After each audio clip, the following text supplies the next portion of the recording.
आज हम worksheet number 12 for class 10th discuss करेंगे। यहाँ पे इस वर्कशीट में हम ऐसे क्वेश्चंस डिस्कस करेंगे जहाँ पे हम डायरेक्टली अपनी पिछली दो वर्कशीट में पढ़े हुए मेथड यूज नहीं कर सकते, यानी कि एलिमिनेशन एंड सब्स्टिट्यूशन, प्रतिस्थापन या विलोपन। जैसे यहाँ पे कुछ एग्जांपल्स दिए हुए हैं, तो हम इन एग्जांपल्स को उन क्वेश्चंस की मदद से समझने की कोशिश करेंगे जो हमें यहाँ प्रैक्टिस के लिए दिए गए हैं, और यह देखेंगे कि हम ऐसी इक्वेशन कैसे सॉल्व करें जिसमें हम सीधे सीधे ये दो मेथड नहीं लगा सकते। क्वेश्चन 1 बहुत सिंपल है। यूनिक सॉल्यूशन या अद्वितीय हल का अर्थ होता है ऐसी इक्वेशन या समीकरण जिसका केवल एक यानी ओनली वन सॉल्यूशन होता है। अब नेक्स्ट क्वेश्चन चलिए समझते हैं कैसे करते हैं। चलिए क्वेश्चन नंबर 2 समझते हैं। अगर ये समझ में आ गया तो हम थर्ड क्वेश्चन जो हमारा प्रॉब्लम सम है वो ज्यादा आसानी से समझ में आ जाएगा, क्योंकि मेन उसमें इक्वेशन बनाने का काम है। जब इक्वेशन बन जाएगी तो हम सॉल्यूशन कर सकते हैं। अब बिना एलिमिनेशन बिना सब्स्टिट्यूशन के हम कैसे करते हैं, चलिए देखते हैं। क्योंकि यहाँ पे आप देख रहे हो जो हमारा स्टैंडर्ड फॉर्म होता था ax plus B Y plus C equal 0, ये उस फॉर्म में है ही नहीं। तो हम पहले कोशिश करेंगे इसको उस फॉर्म में लिखने की, ताकि हम चाहे जो भी मेथड अप्लाई करें, चाहे एलिमिनेशन या सब्स्टिट्यूशन मींस प्रतिस्थापन या विलोपन, पर उसके लिए हम इसे मानक यानी कि स्टैंडर्ड रूप में पहले लेके आएंगे। अब देखिए कैसे करेंगे। जो हमारी फर्स्ट इक्वेशन है उसके आगे मैंने लिख दिया 1 और सेकंड के आगे 2। अब ये x एक्चुअल में नीचे है, तो यही प्रॉब्लम है कि हम एलिमिनेशन यानी कि हमारा विलोपन विधि या सब्स्टिट्यूशन प्रतिस्थापन इतनी आसानी से नहीं कर पाएंगे। तो अगर हम इसको एलसीएम लेके सॉल्व करें तब भी मुश्किल हो जाएगा। एलसीएम एक्स वाई आ जाएगा, तो एक टर्म और उलझाएगी हमें यहाँ पे कि हमारा एक्स वाई आएगा। मतलब यहाँ पे हम अगर एलसीएम लो, मान लो 2/x प्लस 3y का एलसीएम लोगे एक्स वाई बन जाएगा। ऊपर इक्वेशन आएगी 2y प्लस 3x। अब ये तो फिर भी ठीक है कि 2y प्लस एक्स, पर इस एक्स वाई की फिर प्रॉब्लम बनी रहेगी। तो ऐसे क्वेश्चन में हम क्या करते हैं, हम लेट यानी कि मान लेते हैं कि जो 1/x है वो हमारा u। हमने 1/x इसलिए लिया क्योंकि ऊपर अलग अलग है 2 और 3, 5 और 4, तो हम कोई एक पर्टिकुलर कॉमन नंबर नहीं ले सकते, पर 1 क्योंकि सभी नंबर को डिवाइड करता है तो हम वो ले सकते हैं।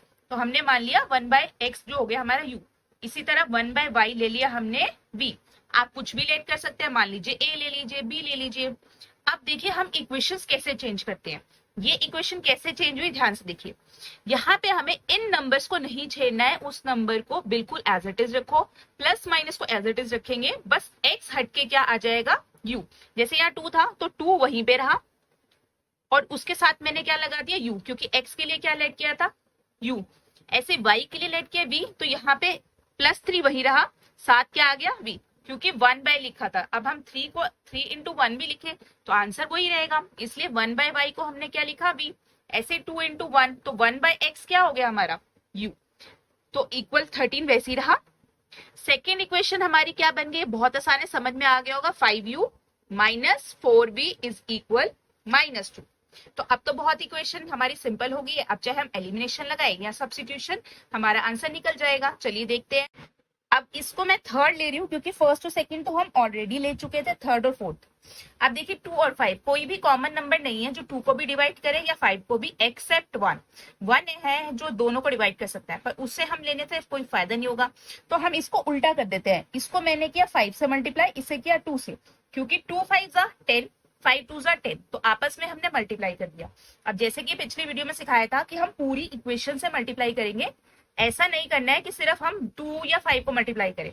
तो जो नई इक्वेशन आई हमारे पास होगी 10u प्लस 5 3 15v प्लस 13 5 65। ऐसे 5u का हो गया 10u minus 4 2 8v is equal to, क्योंकि यहाँ -2 था तो माइनस को नहीं इग्नोर करना है, माइनस वही रहा, 2 2 4। अब सेकेंड इक्वेशन के साइन चेंज कर देंगे। पिछली वीडियो में समझाया था एलिमिनेशन के समय सेकेंड इक्वेशन के साइन करते हैं चेंज, क्योंकि हम एक्चुअल में इसको माइनस कर रहे हैं। जो विलोपन विधि हमारी थी उसमें हम सेकेंड इक्वेशन को फर्स्ट में से करते थे माइनस। अब ये सेम है, कट गया। प्लस प्लस हमारा प्लस का आंसर आएगा 15 + 8 23v। अब ये भी प्लस का था, न्यू साइन है प्लस, तो दोनों ही प्लस हो गए, आंसर हो गया 69। अब ये 23 जाकर उधर डिवाइड हुआ, बहुत इजीली दिख रहा है, ये हमारा 3 पे कट जाएगा, तो v की वैल्यू आ गई 3। अब किसी भी एक इक्वेशन में पुट करेंगे और u की वैल्यू निकाल लेंगे। तो हमने u को हमने जैसे हमारी इक्वेशन थी 2u प्लस 3v इक्वल्स 13, अब v की जगह क्या रखेंगे 3, तो 2u plus 3 into 3 is equals to 13। 2u plus 9 is equal to 13, 2u is equal to 13 minus 9 equal 4, implies 2u is equal to 4 by u is equal to, ये 2 इधर जाके divide हो गया 2 से, यानी कि u इक्वल 2 आ गया। बट बेटा ध्यान रखिएगा क्वेश्चन अभी खत्म नहीं हुआ है, वापस आओ, हमें किसकी वैल्यू निकालनी थी, x और y की। तो हमारे पास आया है u की वैल्यू आई 2 और b की वैल्यू आई 3। अब u एक्चुअल में था क्या 1 बाय x और b क्या था 1 बाय y। तो इसके नीचे कुछ नहीं है तो हम लगा देते हैं 1। अब बस इसको रिवर्स कर दो, उल्टा कर दो, उल्टा किया तो x क्या आ गया 1 बाय 2 और y क्या आ गया 1 बाय 3। तो ये हमारा फाइनल आंसर है। बस इसमें 2 स्टेप फालतू रखने हैं कि पहले हम 1 बाय x को u लेट करेंगे, 1 बाय y को b, a b x y के अलावा कुछ भी ले सकते हो। उसके बाद नॉर्मल मेथड से किया। यहाँ पे चाहे तो आप सब्स्टिट्यूशन यानी कि प्रतिस्थापन विधि से भी कर सकते थे, जो मेथड आपको आसान लगता है उससे कर सकते हैं। बस स्टार्टिंग में हमको लेट करके इसको हमारी स्टैंडर्ड यानी कि मानक रूप पे लेके आना है, उसके बाद नॉर्मल मेथड है। चलिए अब नेक्स्ट क्वेश्चन समझते हैं। क्वेश्चन को मैंने आसान करके लिख लिया है ताकि आपको इजीली समझ में आ जाए। देखिए हमारे पास कंडीशन क्या दी है, वुमेन यानी कि महिलाएं, मैन यानी कि पुरुष, कि अगर हम 8 महिलाएं यानी कि वुमेन या 12 पुरुष दोनों मिलके किसी एक काम को करते हैं तो वो मिला के दिन लगाते हैं 10। इसी तरह अगर मान लीजिए 8 की जगह यहाँ पे वुमेन महिलाएं 6 हो जाए और मैन हो जाए 8, तो क्योंकि नंबर चेंज हो गए यहाँ पे, तो यहाँ पे काम कितने दिन में खत्म हुआ 14 डेज में। आप क्वेश्चन समय कि अगर एक अकेली महिला है यानी कि एक वुमेन या एक अकेला पुरुष है एक मैन, तो वो अकेले अकेले इस काम को कितने दिनों में पूरा करेंगे। मैंने सिंपल करके लिख लिया कि let a women finish the work in x day and the man finish the work in y day. महिला कार्य समाप्त करती है x दिन में, पुरुष कार्य समाप्त करता है y दिन में। तो उनका एक दिन का काम कितना हो गया, वुमेन का हमने लेट किया था x तो 1 बाय x, पुरुष यानी मैन का लेट किया था y तो 1 बाय y।